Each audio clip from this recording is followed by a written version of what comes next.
Hi, you guys, it's Susan. The other day I watched a video by Jennifer Mcguire where she made a inside tunnel card. Super cool. And she made it look so easy. I gotta tell you, I think this card in the video was my fourth attempt, but I've got some tips to share with you. So let's start. I'll be sure to leave a link for her video below so you can check hers out. It's awesome. You gotta watch it. Start with a piece of 8.5 by 11 cardstock. Cut it in half at 5.5 inches so you have two pieces that are 5.5 by 8 inches. Score one of them in half at 4.25 inches and fold that so you have a side folding card. Now from this piece, from the back of the card, you want to cut off 1/2 inch. All right, set that aside. And on the other piece that is 5.5 by 8 inches, score it at 1/2 inch, 4.25 inches, and 4.75 inches. So that's 1/2 inch, 4.25, and 4.75 inches. All right, so set that aside, and you need one more piece of paper that is 4.25 by 5.5 inches. But cut just a smidgen off of the top and the side, so it's just short of 4.25 inches and 5.5, just shy of that. Put it in your scoring tool and score 1/4 inch in from each side on the long side. Okay, so now we're going to put it together. And I've got some tips here. This is where, like I said, this is my fourth attempt. Anyways, start with that last piece that we scored and burnish the edges. Next, we're going to grab the piece that we had three score lines in it. And off that one piece that's a 1/2 inch strip there, cut off like 1/8 of an inch off the edge. That will help it fold when you're laying it all together. It helps it fit nicely in together and fold better. Make sense? All right, so that piece on the left, the 1/4 inch score lines, will tuck right inside this one that looks like a box. It fits right inside the middle. I'll show you how to put that together. Okay, so the next step we're going to do is die cutting. Choose any shape die you want. I went with circles, and what you're going to do here is actually where I always made my mistake. See how I'm laying this out? I've got my 1/2 inch score line on the left. That's important. Make sure that's on the left when you put your die down. Tape it in place and then run that through your die cutting machine. Pop that out. Now, the piece that we have that's a 1/4 inch score lines on either edge, you want to line up both the score lines from the left and the right, and then the top and bottom. Make sure they all line up, and then position your smaller, like I went with circles, so I'm using the nesting circles dies, and then I'm putting the smaller circle inside that one. Tape it down, and then you can run that through your machine as well. This is a great tip I got from Jennifer Mcguire's video. She did waves as well. Use a cloud stencil. I used one from My Favorite Things, and turn it upside down. And that way you've got waves that are happening. It was brilliant, easy and brilliant. So I just grabbed some blues, different shades of blue distress inks, a blending tool, and just lightly brushed on some waves so that they fit inside that circle when you have a look through there.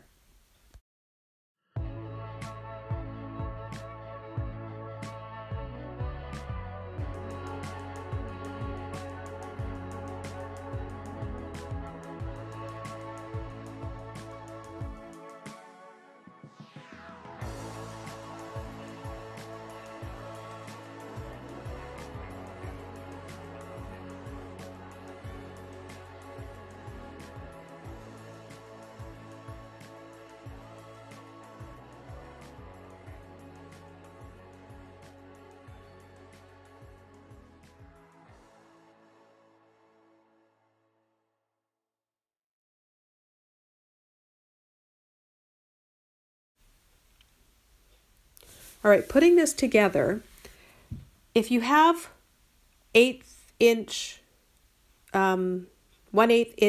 score tape, that would work really well. I didn't have any left, so I'm using liquid glue, it works. It's just the score tape is a little easier, I think.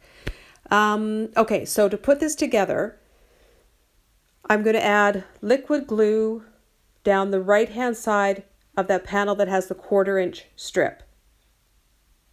Okay, if you have, like I say, if you have a tape runner, use that, or score tape. So now you want to put it inside the card on top of where you've done your ink blending or the back piece and up against the score line and then fold it over. So it's up against the first score line and then fold it right over flat.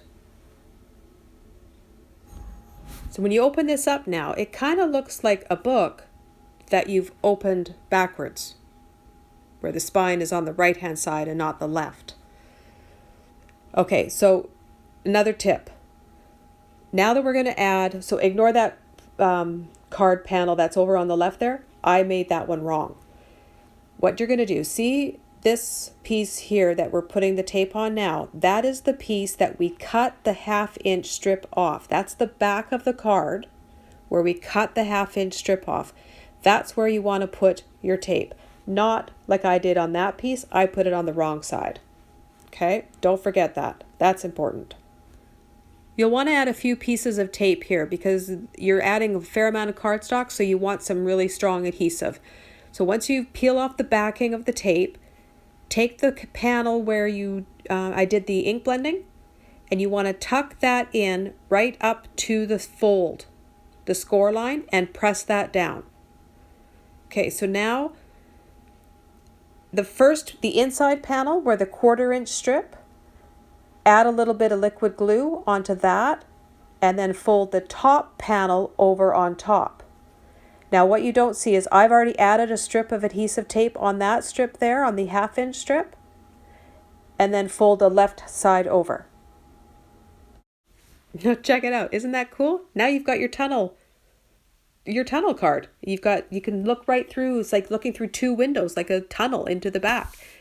Okay, so burnish it a couple of times, work it so that it folds easier, and it'll fit right inside an envelope.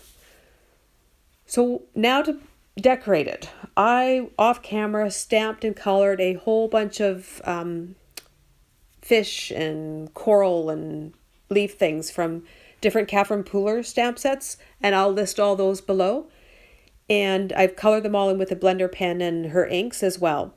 So to put them in the card, you want liquid glue, and you can tuck it right, you can adhere pieces right to the very back, tuck them inside each panel, and you can put some on the top of the, like in that middle panel, you can put it on the front and the back, so you even get like an extra layer.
So this is when I decided that I wanted to add some decorative paper in there. I decided it was too plain.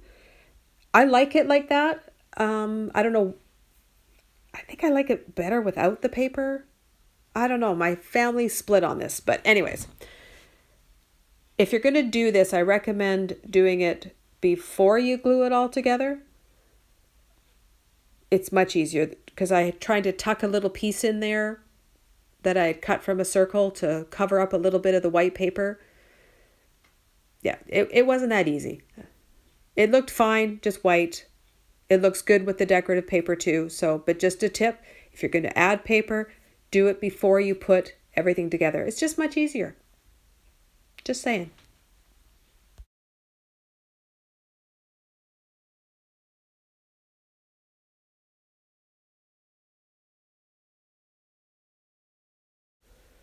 All right, so because the inside it's really busy and there's a lot going on, I kept the front really simple. I went back and forth on this. I did in the beginning thought I was going to do more on the front when I had the inside plain, but then I decided to add more on the inside and keep the front plain. So I took some of the little extra bits and pieces that I had, put them on the front there with a little sentiment that says a note to say, because the inside says, what was it to say? Have a fantastic birthday? Because there's a little black fin inside there. Did you notice that? I have two actually, black fins inside the card. So the front part, I really like how this looks too. It's really simple, really clean, and it's so different from what's inside, I like that. I think if it was both busy on the front and the inside, I think it'd be too much. Anyways, that's just my opinion. You do what you like. Okay, that's the key. That's my tip that I give everybody. Make sure you like it. If you like it, then it works. I'm blabbing. Let's move on. All right, so I hope this all made sense. I'm going to put all the written instructions on my blog, so you can check that out there. And I will also have a link to Jennifer Mcguire's video. She goes over it a few times, and she's a genius at it. She makes it look so easy. But thank you very much for sticking around and checking this out with me. I hope you enjoyed it. And I'll see you next time. Bye.